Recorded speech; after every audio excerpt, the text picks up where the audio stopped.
Assalamualaikum warahmatullahi wabarakatuh. Jumpa lagi di sini dengan Julianti Mandasari. Saya adalah staf pengajar di SMKS Gendajaya, Kota Waringin Timur, Kalimantan Tengah.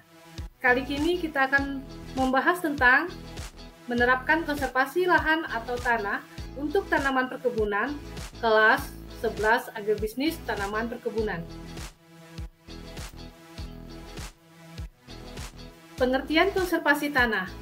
Konservasi tanah dalam arti luas yaitu penempatan bidang tanah pada penggunaan yang sesuai dengan kemampuan tanah dan memperlakukannya sesuai dengan syarat-syarat yang diperlukan agar tidak terjadi kerusakan tanah.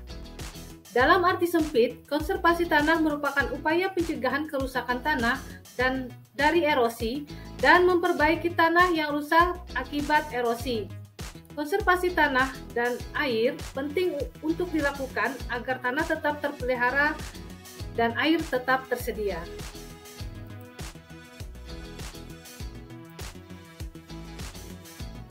Tujuan konservasi tanah adalah untuk mencegah erosi, memperbaiki tanah yang rusak, dan untuk memelihara serta meningkatkan produktivitas tanah. Tujuan konservasi air adalah untuk menjamin tersedianya air untuk generasi mendatang, penghematan air baik dari segi pengambilan dan pengolahan, konservasi habitat yaitu pemampatan air oleh manusia harus dikelola dengan baik agar persediaan sumber air bersih untuk habitat liar dan penerimaan migrasi aliran air. Jika konservasi tidak dilakukan, dikhawatirkan akan muncul masalah. 1. Unsur hara yang tersedia atau tergantung dalam tanah serta bahan organik akan menghilang. Kedua, terjadi proses salininasi atau terkumpulnya garam atau racun dalam tanah. Ketiga, air tawar pada akar dan batang akan menjadi jenuh. Keempat, akan terjadi erosi tanah itu sendiri. Selain itu, air juga dapat mengalami kerusakan antara lain 1. Mata air akan mengering atau debitnya akan berkurang. 2. Kualitas air menurun akibat sedimentasi erosi. Ketiga, berkumpulnya limbah atau air yang telah tercemar. Keempat, terjadi eutrofikasi atau masuknya unsur hara ke badan air.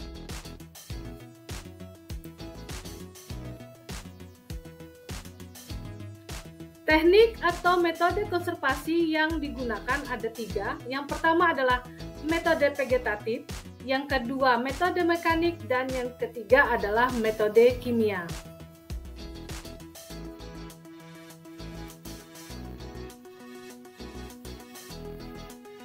Pada metode vegetatif, metode yang menggunakan tanaman atau bagian tanaman untuk mengurangi daya tumbuk air hujan dengan tanah. Tujuannya adalah agar air hujan tidak langsung bertabrakan dengan tanah, mengurangi laju dan jumlah air di permukaan hingga mengurangi terjadinya erosi tanah.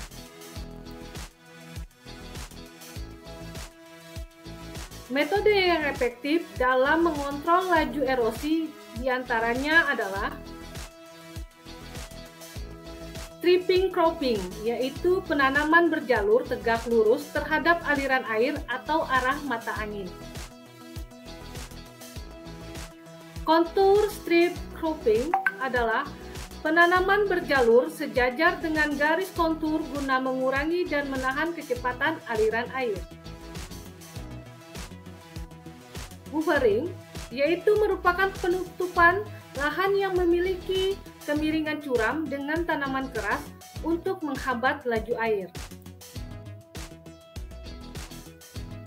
Wheatbreaks adalah penanaman dengan vegetasi secara permanen guna melindungi tanah dari terpaan air.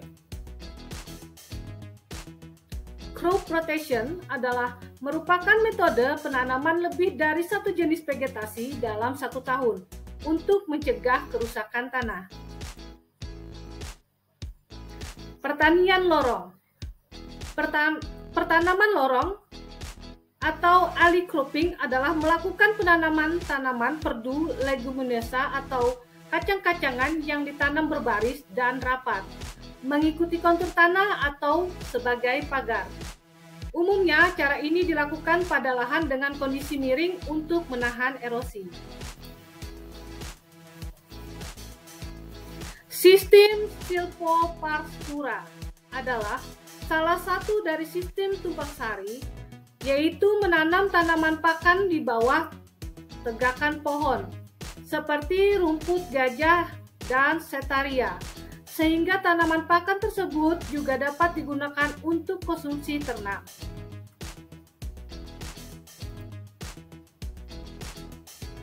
Pemberian mulsa.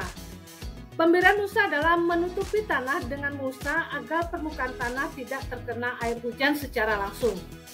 Mulsa tersebut bisa berupa sisa tanaman, hasil pangkasan tanaman, dan lain sebagainya.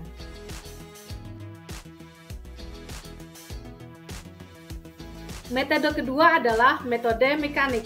Metode ini merupakan upaya konservasi tanah dengan teknik pengolahan tanah yang diharapkan mampu mengurangi laju erosi air.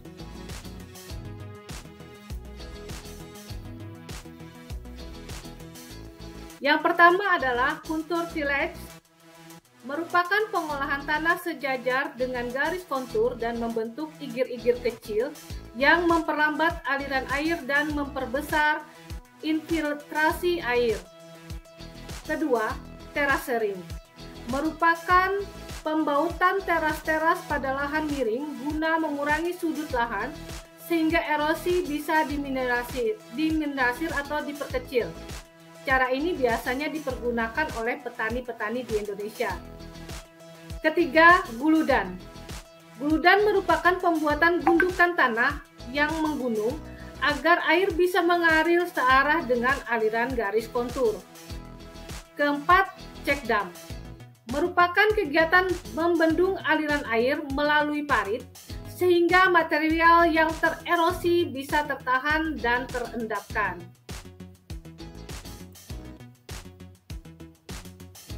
Metode yang ketiga dan yang terakhir adalah metode kimia. Metode kimia dalam usaha pencegahan erosi yaitu dengan memanfaatkan soil conditioner atau bahan-bahan pemantap tanah dalam hal memperbaiki struktur tanah, sehingga tanah akan tetap resisten terhadap erosi. Salah satu contoh menggunakan metode kimia adalah pemberian pupuk tanah, yaitu pupuk kimia untuk mencegah erosi. Demikian materi yang bisa Ibu sampaikan pada hari ini, semoga berguna dan bermanfaat bagi kita semua. Sumber belajar Ibu dapatkan dari Google dan modul mandiri yang memang Ibu buat sendiri khusus untuk kelas 11 agribisnis tanaman perkebunan. Demikian Ibu sampaikan, sampai jumpa lagi di lain kesempatan. Wassalamualaikum warahmatullahi wabarakatuh.